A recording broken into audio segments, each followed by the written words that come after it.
Bonsoir à tous et bienvenue dans votre journal. Bonsoir Jean-Marc. Bonsoir Fanny. Il est 19h et nous allons développer avec vous l'actualité de ce vendredi 22 novembre. Alors, journée ministérielle à Toulouse avec la venue de Frédéric Cuvelier, le ministre délégué au transport, Fanny. Oui, depuis hier soir, c'est également la fin du suspense pour la liste de Pierre Cohen. On connaît désormais les 36 noms des socialistes qui accompagnera le candidat du Parti socialiste pour les prochaines municipales. Et pour terminer, culture, avec le festival de cinéma de Muret qui aura lieu ce week-end, un cinéma qui fête ses 25 ans. Alors d'ici 10 ans, Fanny, il y aura plus de 100 000 nouveaux habitants dans la ville rose. Pour les politiques, évidemment, quelle que soit l'issue des municipales 2014, l'enjeu, c'est le déplacement, que ce soit le déplacement urbain, quotidien, ou alors les grands projets structurants. La LGV arrivera, on le sait maintenant, en 2024. C'est en tout cas ce qu'a dit un ministre des Transports aujourd'hui, Fanny. Oui, en déplacement aujourd'hui à Toulouse, Frédéric Cuvelier est venu à la rencontre des acteurs locaux pour soutenir et rassurer les collectivités territoriales. Également au menu de cette rencontre, le changement de visage de la gare Matabio, son urbanisation et le développement d'un pôle affaires. Voilà, écoutez son interview. Le jeu de la grande vitesse est décidé. Il est décidé, il est acté. 2024 pour Toulouse et 2017 pour Bordeaux. Ce qui veut dire que Toulouse, dès 2017, doit être en mesure de pouvoir offrir au territoire, à son propre territoire, mais aussi au-delà, à la région, aux régions européennes, cette transformation, mutation profonde. Dès 2017, vous allez gagner 2h20 pour aller jusque Paris. Et puis 2024, Toulouse-Bordeaux en 1 heure. C'est véritablement tout l'aménagement du territoire, le dynamisme, l'impulsion économique qui sera mise au service, bien sûr, de cette métropole européenne qui est Toulouse, mais aussi de la région, du département et également de la dimension européenne qui permet à la fois d'impulser de grandes collaborations avec nos amis et voisins. Des infrastructures qui seront payées par l'impôt et notamment grâce à l'écotaxe.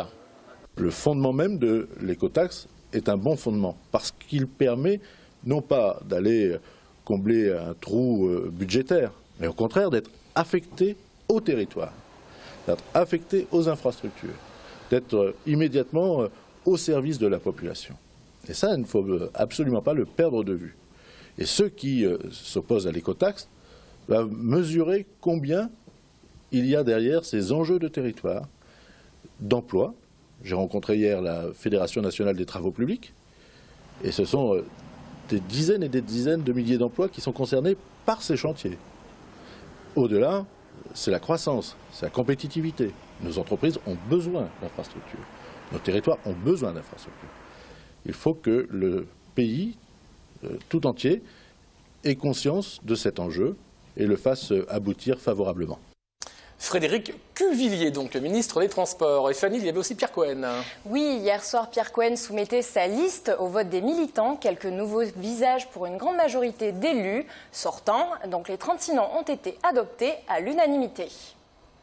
On ne change pas une équipe qui gagne, se sont dit les socialistes toulousains hier. 707 votants ont plébiscité à 97% la liste menée par Pierre Cohen. À noter qu'il n'y avait qu'une seule liste.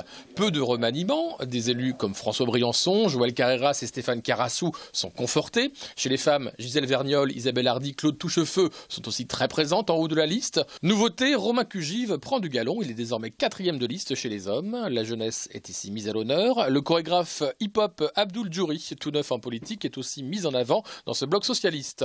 Chez les femmes, notons la présence de Nathalie Breda, autrefois très impliquée dans le mouvement Oser le féminisme, et de l'avocate Elisabeth Lelgouac.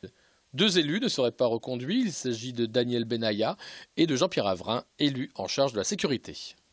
Pierre Cohen, l'actuel maire de Toulouse, nous l'avons rencontré, il est donc candidat au municipal 2014 à sa propre succession. Il revient sur le vote des militants et sur les alliances possibles pour 2014. Les socialistes se mobilisent depuis longtemps, en particulier depuis 2 mois pour faire du porte-à-porte. Ils ont envie d'abord de montrer aux Toulousains qu'il y a du sens dans ce qui a été réalisé et qu'il y a une nécessité de le continuer. Ils m'ont confirmé comme tête de liste et ils ont confirmé la proposition que j'ai faite de garder une bonne partie des sortants avec évidemment des nouveaux visages qui incarnent la diversité, qui incarnent des nouveaux territoires, qui incarnent, je dirais, aussi un certain nombre, je dirais, de spécificités comme par exemple l'économie sociale et solidaire. Donc ils ont très largement et massivement donné les moyens pour pouvoir continuer maintenant avec nos partenaires, pour pouvoir faire une liste complète et donner quelques messages ou quelques signaux avec quelques personnalités de la société civile. Donc le 9 décembre, une conférence de presse, vous allez annoncer d'autres choses? Alors le 9 décembre, j'espère que j'aurai une confirmation des partenariats. Le Parti communiste qui a voté à 80% de ses militants pour être sur notre liste. Et évidemment, nous attendons les décisions du PRG, pas pour être sur notre liste, mais pour savoir qui. Nous avons un certain nombre de partenaires, comme le MRC. Évidemment, il y a je dirais, pour moi, une porte ouverte vis-à-vis de nos amis écologistes. Et donc, le 9 décembre, je serai en mesure de donner le périmètre, de donner quelques orientations, de commencer à mettre en marche pour préparer cette campagne avec un local qui sera ouvert dans le courant du mois de décembre et j'espère dans le courant du mois de janvier, évidemment, enfin j'espère, je suis convaincu dans le courant du mois de janvier à commencer une campagne électorale. Je m'étais donné ce planning, je m'y tiens et je continuerai à m'y tenir. Europe Écologie Les Verts, justement, Pierre Cohen en parlait tout à l'heure. Jean-Marc, oui. Ils lancent leur campagne et se réuniront demain à la salle Saint-Subra dans le quartier Saint-Cyprien. Et oui, leur but est d'aller à la rencontre des Toulousains et de susciter le débat, comme ils le disent, pour enrichir le projet des municipales de 2014. Jérôme Bollock est allé interviewer pour nous Michel Bleuze d'Europe Écologie Les Verts. À 4 mois des municipales, Europe Écologie Les Verts veut, je cite, libérer la parole citoyenne. Demain, le parti promet une journée de démocratie collaborative, un concept qui rappelle quelque peu celui de démocratie participative cher au PS. C'est pas de la démocratie participative au sens où vous l'entendez. Nous voulons réinventer la façon de donner la parole aux Toulousains. Nous n'allons pas être là dans des standards et des schémas classiques. Nous allons organiser une série d'ateliers sur toutes les thématiques de leur quotidien et nous allons discuter avec eux parce que l'objectif de ces échanges, c'est que leurs idées particulièrement précieuses viennent enrichir, étoffer le projet que nous avons déjà commencé à élaborer. Exercice délicat, tout en faisant partie de la majorité municipale, les membres d'Europe Écologie Les Verts veulent faire entendre une voix différente. Nous considérons qu'il y a un certain nombre de projets que nous qualifions de grands projets inutiles. C'est par exemple de déplacer effectivement le parc des expositions.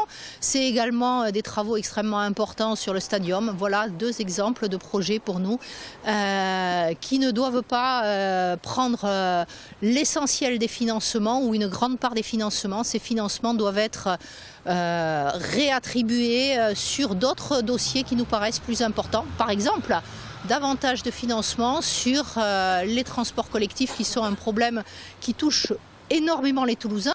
Un sujet abordé demain dans l'atelier Mobilité Transport. L'éco-citoyen, salle Saint-Subra, est ouvert à tous, encartés, associations et particuliers.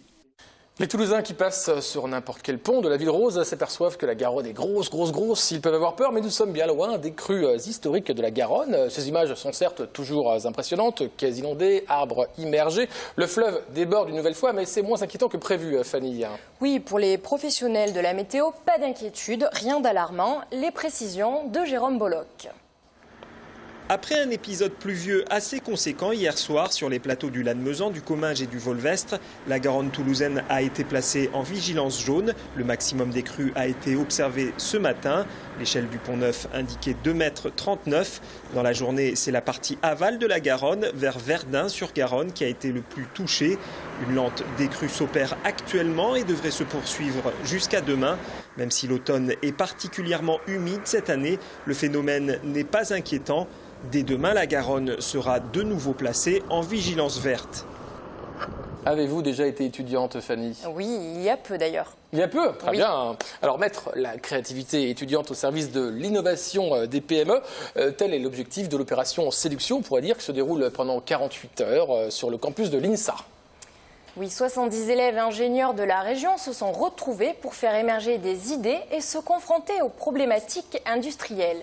Alors Raphaël Baudouin a voulu en savoir plus et est allé à leur rencontre dans les locaux de leur école, Jean-Marc. Ouais. 70 étudiants ingénieurs rassemblés à l'INSA doivent relever le défi que leur proposent 13 entreprises. En quête d'innovation et de créativité, ces dernières leur ont soumis 3 problématiques de travail. Ils ont 48 heures. C'est vraiment nos premières armes avec la créativité et l'innovation, parce qu'on est en formation d'ingénieur, on nous apprend tout ce qui est théorique, on met en pratique aussi. Mais c'est vraiment 48 heures où là, on change du cadre de l'école. On avance et on se lance. C'est quelque chose qui nous permet de sortir un peu du cadre scolaire et de nous mettre plus dans le cadre de l'entreprise, dans les techniques de travail qui existent plus en entreprise et d'être moins sur du technique mais plus sur quelque chose de pratique comme ce qui peut se faire dans le milieu du travail. Lancée sur 5 sites en France et pour la première fois à Toulouse, l'opération a pour objectif de stimuler la créativité des étudiants et d'arriver à un produit commercialisable. L'exercice est intéressant, notamment je pense pour les petites PME comme la nôtre, où en plus l'INSA met à notre disposition beaucoup de cerveaux à disposition pour réfléchir et essayer de sortir les produits de demain. Travail gratuit, diraient certains, investissement pour l'avenir, diraient d'autres. Bref, vous l'aurez compris, les étudiants se mettent au service de l'innovation pour les PME. L'occasion pour ces apprentis ingénieurs de sortir de leurs cours théoriques et d'être immergés dans un contexte professionnel. Rendez-vous incontournable des amoureux de la voiture. Le salon de l'automobile s'achève ce week-end à Toulouse. Donc neuf ou occasion, de nombreux concessionnaires sont présents. Et oui, et peu de gens le savent, après Paris, c'est le second événement le plus important de France lié à l'automobile. L'occasion pour nous de faire un pré-bilan avec Marlène Canal. Le salon de l'auto de Toulouse a ouvert ses portes samedi dernier. Premier bilan positif de cette semaine avec 30 000 visiteurs. On en attend près de 40 000 d'ici dimanche. Un taux de fréquentation stable par rapport à la dernière édition il y a 2 ans. Impossible pour l'instant de quantifier le nombre de commandes de véhicules. En revanche, le marché de la voiture d'occasion, une nouveauté du salon cette année, semble très bien se porter. Ce soir, c'est nocturne avec l'équipe du Phoenix Toulouse Handball qui sera présente dès 19 h au Hall 5. L'attraction incontournable de cette édition reste le Cubic, un concept car rétro-futuriste que vous pourrez admirer jusqu'à dimanche soir. Alors Jean-Marc, qui ne se souvient pas des premiers pas de l'homme sur la Lune ou de l'assassinat du président Kennedy? Les grands événements historiques sont souvent l'objet de succès littéraires, surtout lorsqu'ils sont entourés de mystères. Et oui, à l'occasion du 50e anniversaire de la mort du président Kennedy, de JFK, c'était le 22 novembre 63, les ouvrages sur le sujet fleurissent, alors que ce soit de la fiction ou des ouvrages documentés, dans toutes les librairies de la région et évidemment aussi à Toulouse. Nous sommes allés faire le point avec Christian Torel d'une librairie de la Ville Rose. Depuis les mots tremblants d'un présentateur, on a tiré sur le président. Il y a 50 ans, un peu après 12h30, la mort de John Fitzgerald Kennedy n'a jamais plus cessé de faire couler de l'encre. Depuis le début de l'année, ce libraire toulousain a vu paraître une 50aine de livres sur le sujet. C'est Stephen King qui aura le plus tiré son épingle du jeu, d'autant plus que les amateurs comme les pourfendeurs de Stephen King ont tous jugé que c'était sûrement son meilleur livre depuis bien longtemps. Donc ce roman qui s'appelle 22-11-63 aura été un des événements littéraires dans le domaine du thriller entre guillemets, parenthèse, du premier semestre 2013. Beaucoup de parutions historiques et biographiques ont suivi cette année. La personnalité du 35e président des États-Unis, sa vie privée, ses relations tumultueuses avec Marilyn Monroe ont fait de l'assassinat de ce jeune premier un véritable traumatisme télévisuel. J'avais 10 ans exactement et je pense que c'est un des événements, il y en a eu d'autres, mais très peu. Je me souviens que j'avais 8 ans, des images filmées de la zone entre Berlin-Ouest et Berlin-Est où des gens se faisaient tirer dessus à vue par les Vopos. Ça m'avait beaucoup marqué. Pour moi, c'était une introduction à la violence du monde qui avait été extrêmement terrible. Et ce deuxième événement, qui suivait d'ailleurs la baie des cochons et mes aventures à Cuba, ce nouvel événement donc de l'assassinat de Kennedy avait pour moi été extrêmement troublant. Mais je crois qu'on n'imagine pas, si on ne l'a pas vécu, combien effectivement cet événement mondialisé de l'assassinat d'un président a été, je crois, pour tous un choc, mais un choc d'image évidemment. Et la télévision rentrait dans les foyers à ce moment-là, donc je crois qu'il faut, je crois que si on ne l'a pas vécu, on peut difficilement l'imaginer. Aujourd'hui, les images sont devenues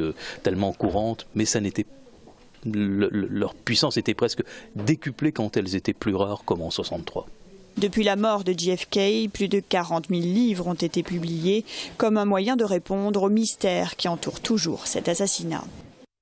Il y a eu du sport, Jean-Marc, hier. Et oui, Fanny, ce sont les Phoenix. Le Phoenix, c'est du handball. Ils ont gagné contre Nantes. Le score 31-27. Les Toulousains sont toujours invaincus à domicile. C'est plutôt pas mal. Ils ont 13 points. Ils conservent cette 4e place après 10 journées de championnat. Et il y aura du sport, Fanny, ce week-end. Oui, du football, le championnat de top 14 et le test match de rugby. Samuel Prieur revient sur nous sur le programme des sports pour ce week-end. Décidément. Football mal en point au classement puisque 14e de la Ligue 1, le TFC devra sortir le grand jeu au stade Pierre-Mauroy de Lille ce week-end. Face aux Dogs, actuel dauphin du PSG, les Violets chercheront à créer l'exploit. Une victoire dans le Nord le serait car les joueurs d'Alain Casanova seront privés de plusieurs éléments. Le défenseur Spajic est suspendu, Abdenour est lui incertain. Lille TFC, coup d'envoi de cette 14e journée de Ligue 1, dimanche dès 14h. Rugby, après le match amical à Hong Kong, puis une semaine de repos, c'est le retour du championnat pour le Stade Toulousain. À Ernest Vallon, les Rouges et Noirs devront se méfier d'un promu. Oyonnax fait en effet des miracles à domicile, mais occupe néanmoins la 13e place du top 14. Toulouse 4e à un petit point du leader Toulon cherchera à rester invaincu à domicile. Pour cela, il faudra faire sans les nombreux internationaux. La charnière toulousaine sera jeune mais pas dénuée de talent. Barak et Bézi seront à la baguette. À eux de jouer samedi 23 novembre dès 14h15. Quelques heures plus tard, 4 stadistes seront titulaires pour le dernier test match de la tournée d'automne face aux Springboks. Thierry Dussautoir, Johan Maestri, Florian Fritz et Johan Huget seront présents dès le coup d'envoi au Stade de France. Yannick Nyanga et Jean-Marc Doussin prendront place sur le banc des remplaçants. A noter côté Sudaf, les participations de 2 stadistes, Gurtro Steenkamp et Yano Vermaak. 15 de France, Afrique du Sud, début du match samedi à 21h. Et pour terminer, Fanny, parlons cinéma. Allons dans les salles obscures, pas n'importe lesquelles. Le cinéma de Murmose propose son festival. Un festival avec tout un tas d'avant-premières. Il y en aura 12 au total. N'oubliez pas que Murmose, en tout cas, ce sera un futur cinéma qui ouvrira, lui, le 6 décembre, Fanny. Oui, alors avec des séances au programme qui seront agrémentées de rencontres avec des comédiens et des réalisateurs, Jean-Pierre Daroussin ou encore Céline Salette, pour le film « Mon âme par toi guérie ». Laissez-moi 5 minutes avec lui. J'ai peut-être un don, ma mère m'a transmis un don. Tu vas pas réveiller les morts, hein. Allez. T'as un don, toi, non? Un type croit que je lui ai sauvé la vie. Et vous? Freddy. J'ai l'impression que je peux tout dire avec vous. Vous êtes belle. C'est temps-là. J'ai envie d'une femme qui m'abandonne pas. Essayez pas de me guérir.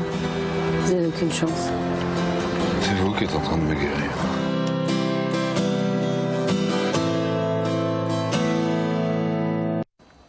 Enfin, en cas de grand froid ce week-end, et si vous voyez une personne sans abri, Jean-Marc, oui, il y en a beaucoup d'ailleurs, un peu partout. N'oubliez pas de composer le 115. En effet. Fin de cette édition. Merci à tous de nous avoir suivis. Merci Jean-Marc. Merci Fanny. Bon week-end et donc à lundi sur TLT.